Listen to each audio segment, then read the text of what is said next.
Graça e paz, irmãos. Vamos fazer a nossa meditação de hoje. E o texto que eu queria meditar com vocês é o Salmo 29. Salmo de número 29. Eu desejo que a graça e a misericórdia de Deus possa falar profundamente aos nossos corações através desse salmo. Salmo de número 29. É um salmo de Davi. E eu queria ler com vocês. Salmo de número 29, que diz assim a palavra: Tributai ao Senhor, filhos de Deus. Tributai ao Senhor glória e força. Tributai ao Senhor a glória devida ao seu nome. Adorai o Senhor na beleza da santidade. Ouve-se a voz do Senhor sobre as águas. Troveja o Deus da glória. O Senhor está sobre as muitas águas. A voz do Senhor é poderosa.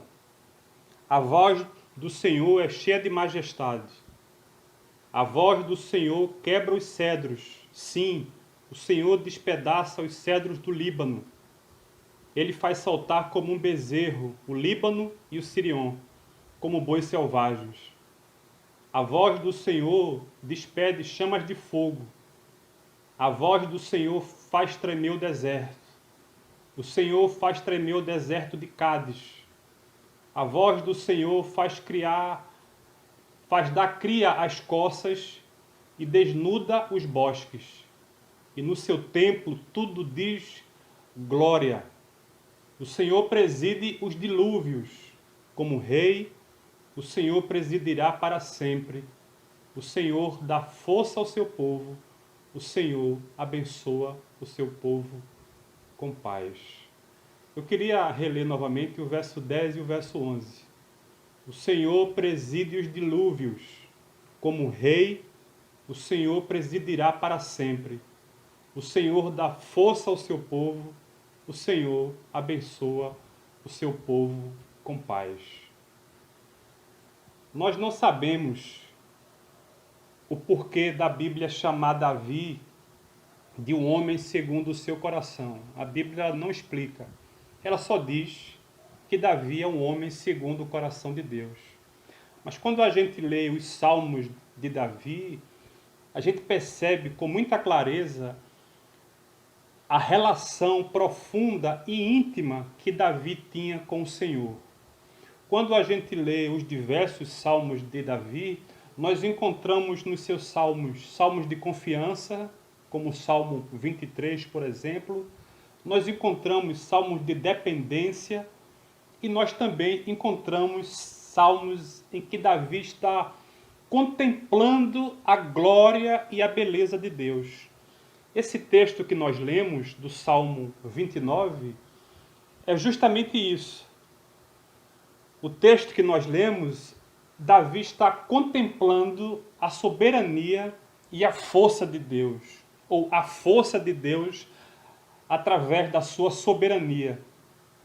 Esse texto é muito bonito e eu fiz várias reflexões.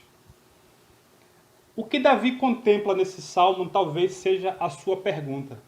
E para a gente entender todo o salmo, é muito importante a gente entender o que Davi está contemplando.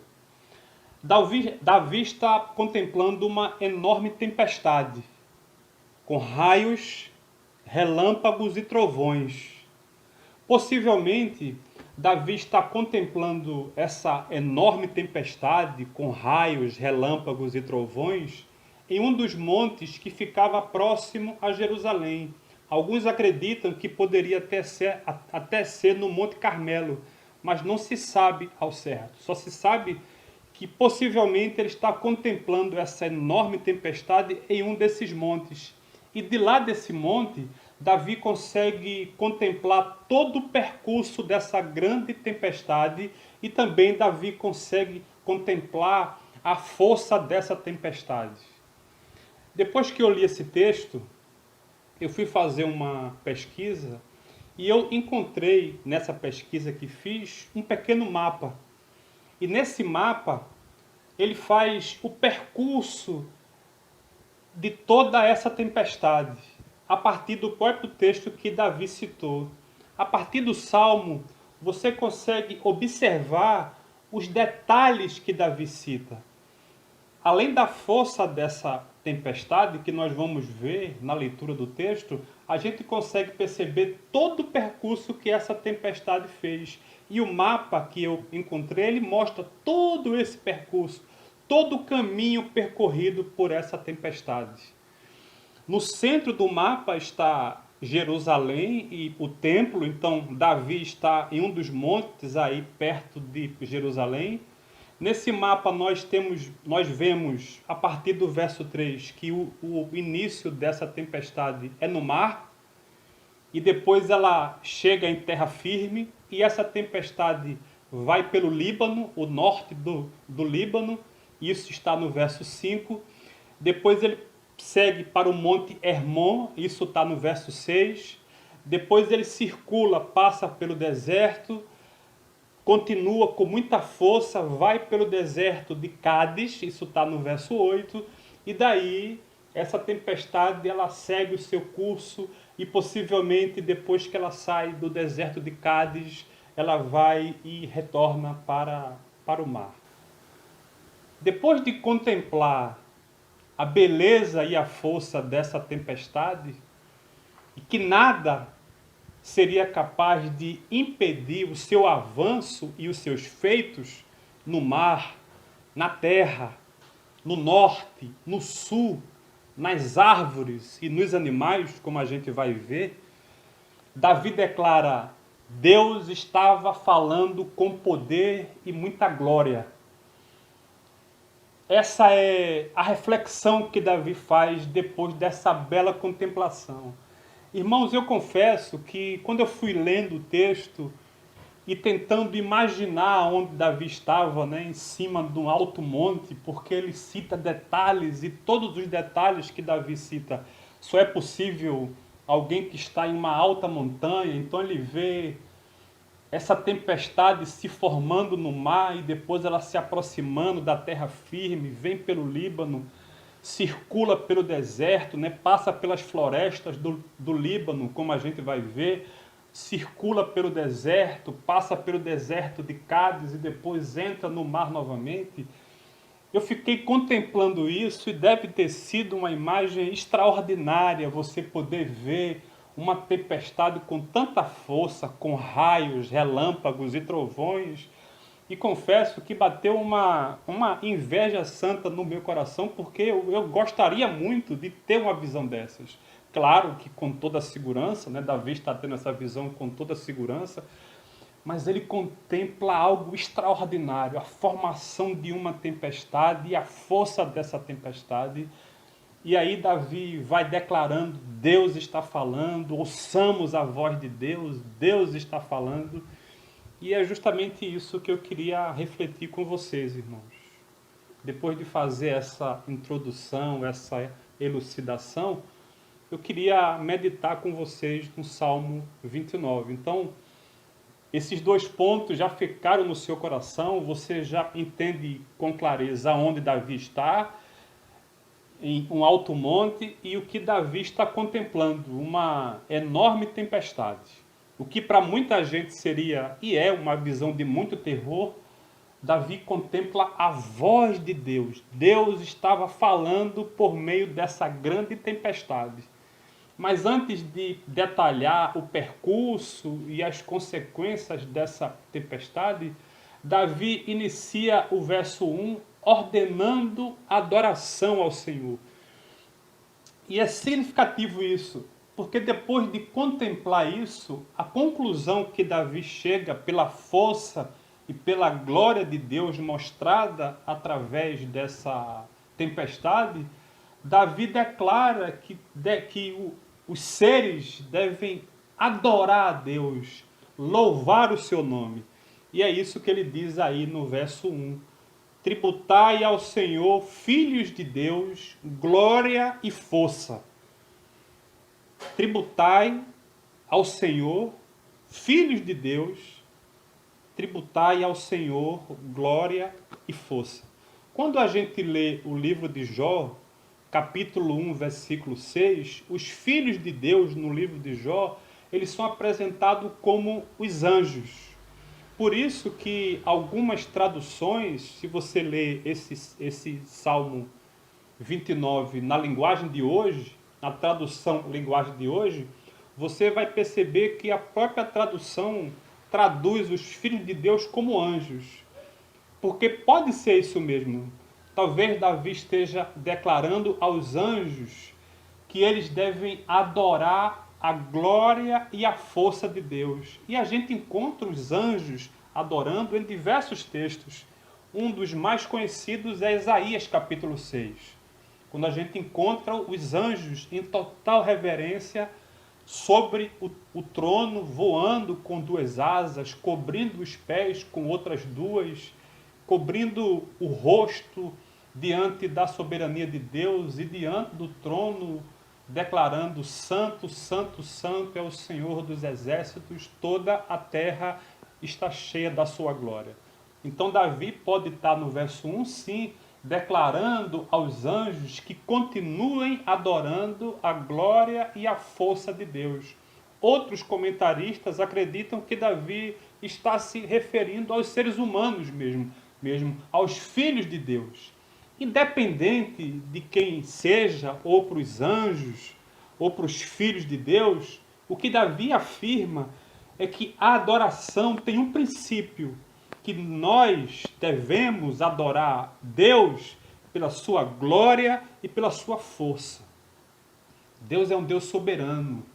Deus é um Deus eterno.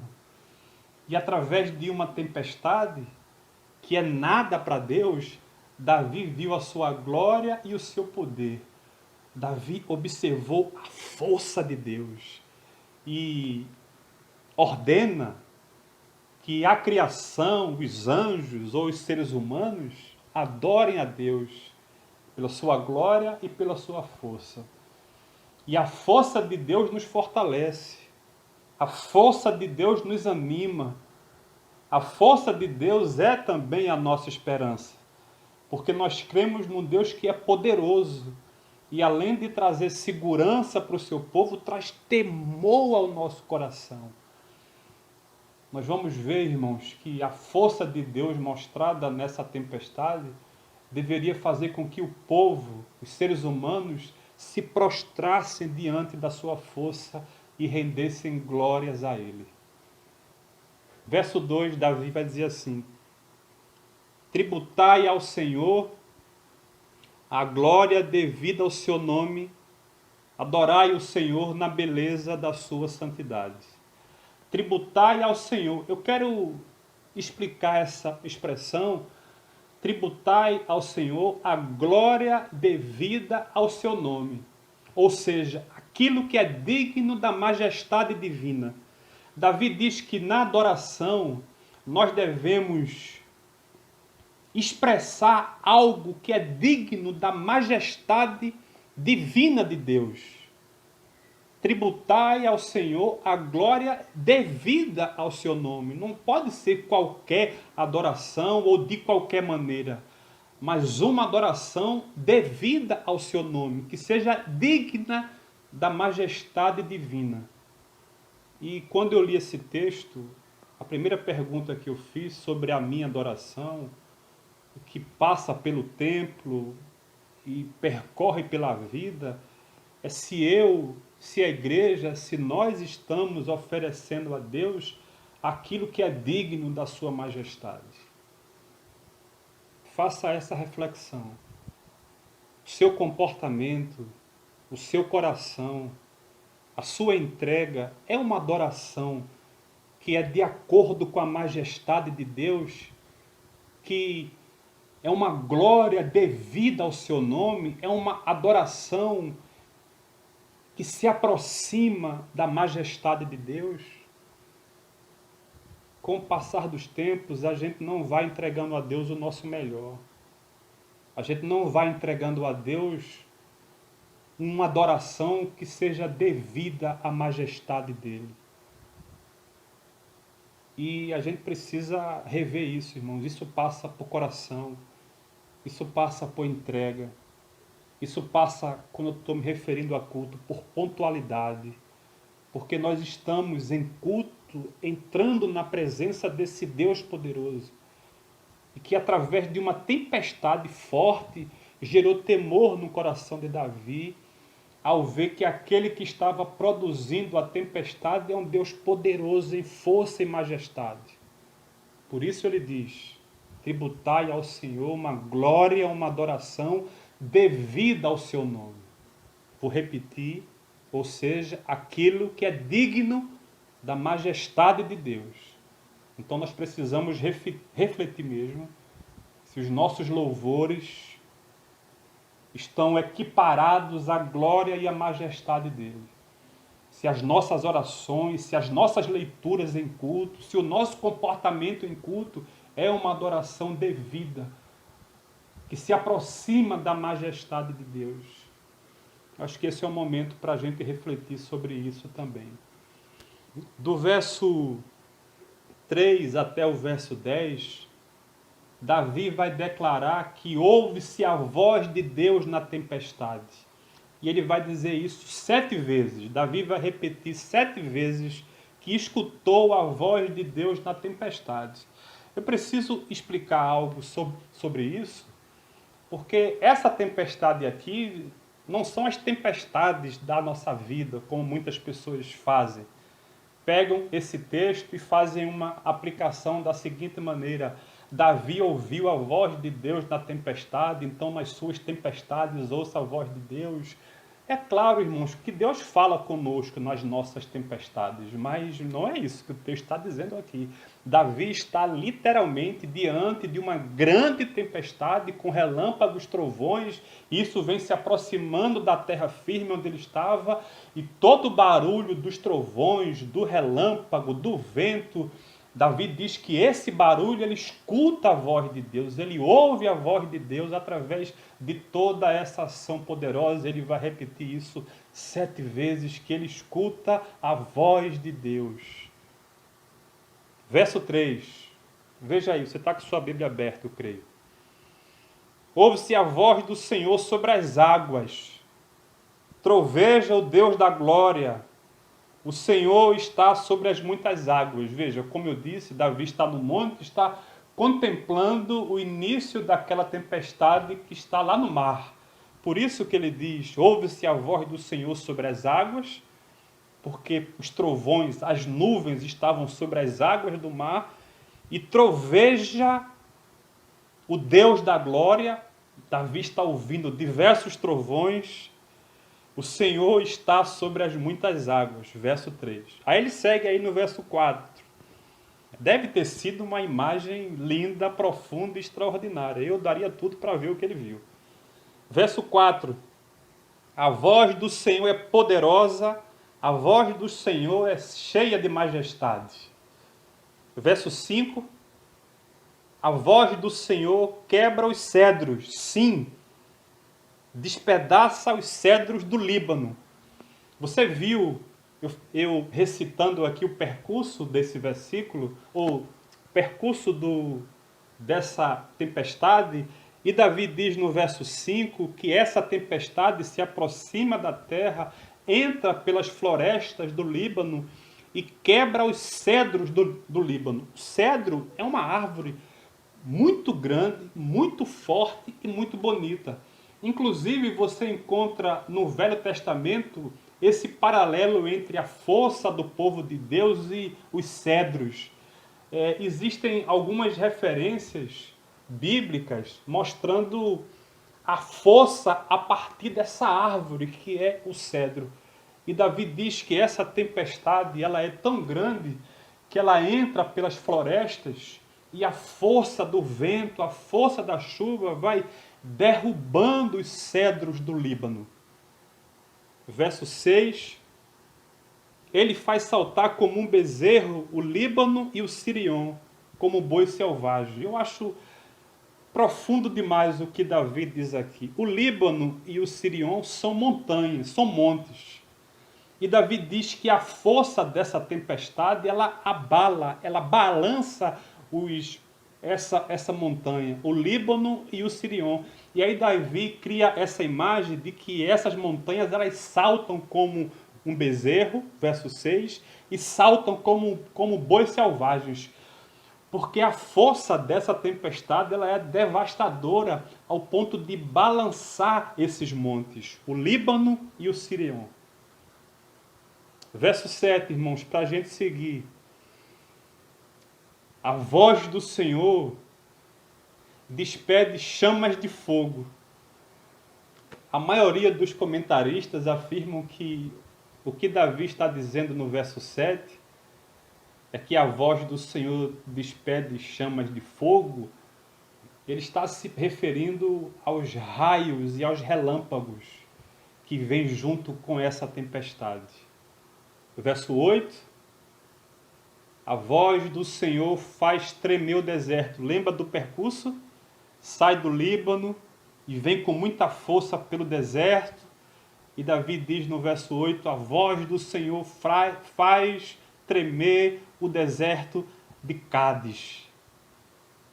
Quando eu leio esse texto, versos 7 e 8, o texto como um todo, que as chamas de fogo, dos raios e dos relâmpagos que saem dessa tempestade, balançando os montes, derrubando os cedros do Líbano. E Davi, com seu coração em total devoção, escuta a voz de Deus. Eu me lembro do que diz Romanos, capítulo 1, versículo 18, de 18 até 21, e eu vou ler para vocês, que diz assim, irmãos. Veja como tem tudo a ver. Davi ouviu a voz de Deus através dessa tempestade. E ao ouvir, ele iniciou o verso 1 dizendo: tributai a ele toda a honra, toda a glória, adorem a ele, entreguem algo a ele que seja de acordo com a sua majestade. Mas veja o que é que diz Paulo em Romanos, capítulo 1, versículo 18. A ira de Deus se revela do céu contra toda a impiedade e perversão dos homens que detêm, que trocam a verdade pela injustiça ou pela mentira. Os homens trocaram a verdade de Deus pela mentira. E aí Paulo diz: porque o que de Deus se pode conhecer é manifesto entre os homens, porque Deus lhes manifestou. Deus manifestou a todo ser humano o seu poder, a sua força e a sua glória. Como Deus fez isso? Paulo diz no verso 20, porque os atributos invisíveis de Deus, assim como o seu eterno poder, como também a sua própria divindade, claramente se reconhecem desde o princípio do mundo, sendo percebido por meio das coisas que foram criadas. Então Paulo diz que Deus mostra o seu poder, os seus atributos, a sua força, a sua glória pelas coisas que foram criadas. A criação mostra o poder de Deus. Os seres humanos deveriam olhar para a criação e chegar a uma conclusão: Deus existe. Isso não pode ter vindo do nada. Tem que ter um Criador, tem que ter alguém que controle isso, que tenha domínio sobre todas essas coisas, e é isso que Paulo diz. E Paulo termina o verso 20 dizendo: tais homens são por isso indesculpáveis. Por que Paulo diz que os homens são indesculpáveis? Porque eles olham, eles percebem, eles enxergam a força de Deus, a glória de Deus pela criação, e mesmo assim eles se rebelam contra Deus, eles viram as costas para o seu Criador como se ele não existisse. E ainda mais, na sequência, Paulo diz que ao invés de adorar o Criador, eles adoram a criatura.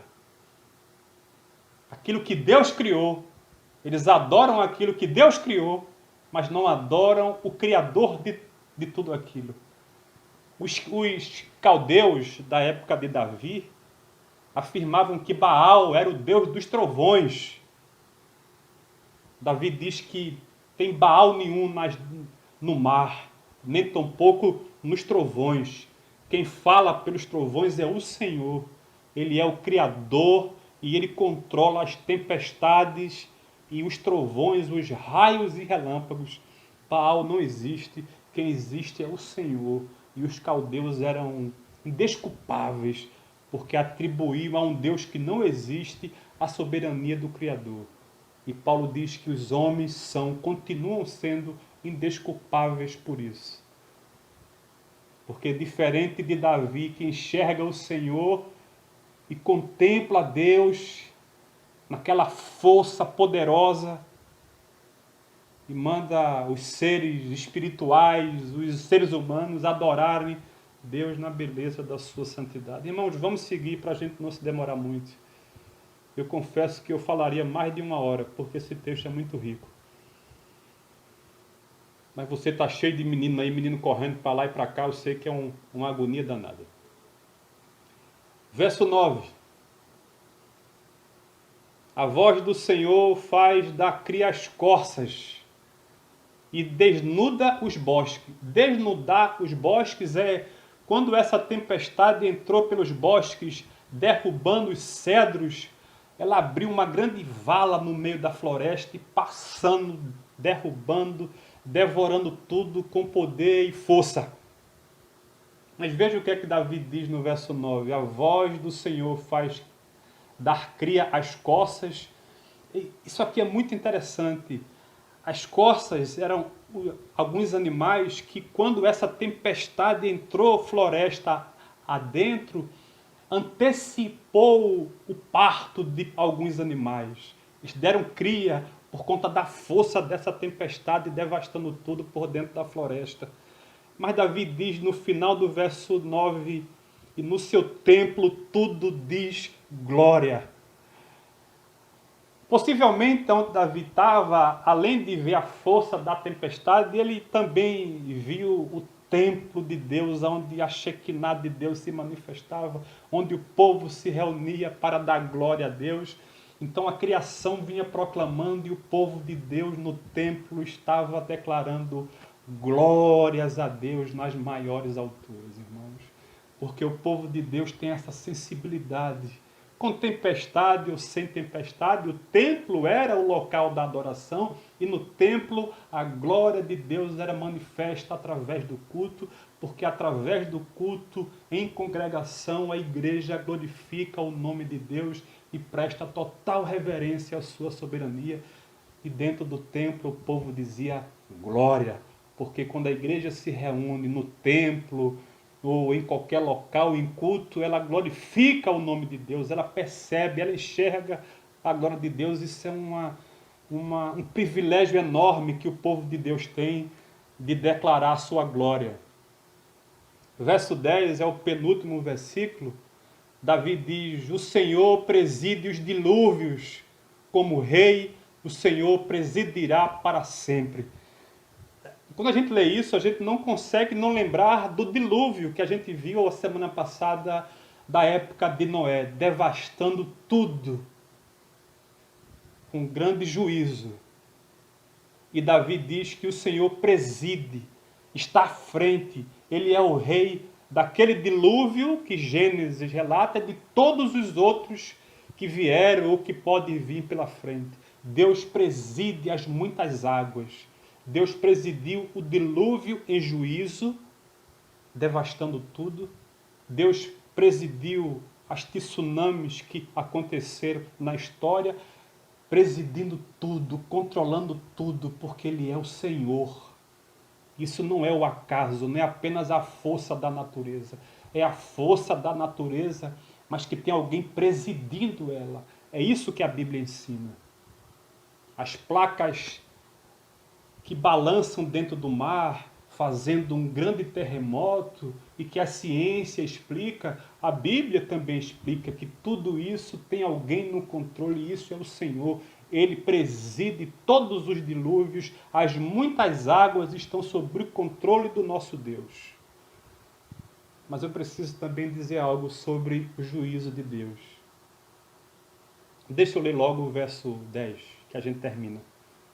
O Senhor, além de presidir os dilúvios em juízo, Davi termina dizendo que o Senhor dá força ao seu povo, o Senhor abençoa o seu povo com paz.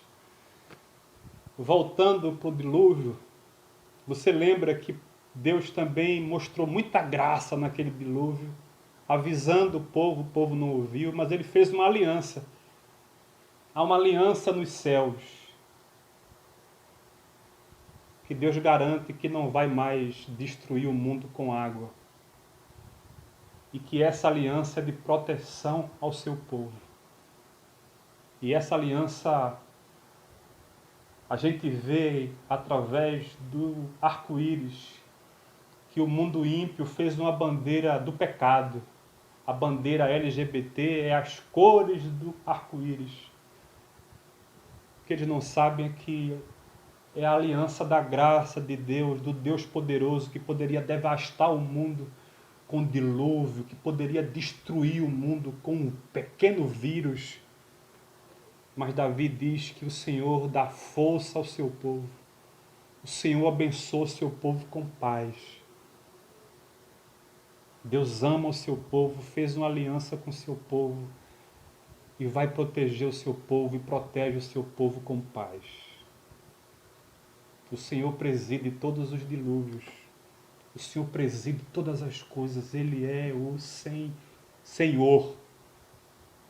Esses dias eu estava conversando com Jaque e dizendo a ela, amor, como Deus poderia devastar o mundo com um pequeno vírus. Porque Ele é Senhor. Então Davi viu uma enorme tempestade com seus feitos derrubando os cedros do Líbano, balançando as montanhas, circulando pelo deserto, voltando novamente para o mar, Jerusalém no centro, o povo protegido, dando glória a Deus, adorando o seu nome. E a conclusão é essa, irmãos, é que Deus, esse Deus poderoso dá paz ao seu povo, guarda o seu povo, e pelo seu Espírito Ele produz paz ao nosso coração.